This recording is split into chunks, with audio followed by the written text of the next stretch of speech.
For this bauble, you'll want to start with your Mod Podge glue on a paper plate and then use either a paintbrush or a sponge brush and put it onto the bauble. You don't want to cover the whole bauble at first because it could dry. So just put a bit of glue on the section that you're going to use. So put your strip on, and I found that my strips are a bit too wide because I did get crinkling at the edges, so I'd suggest using a narrower strip of paper and then go back over the top with some more Mod Podge.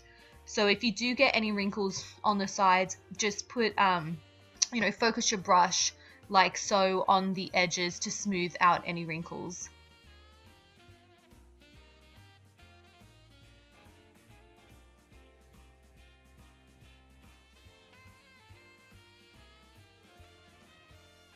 Then getting another strip, you'll want to crisscross over your first piece.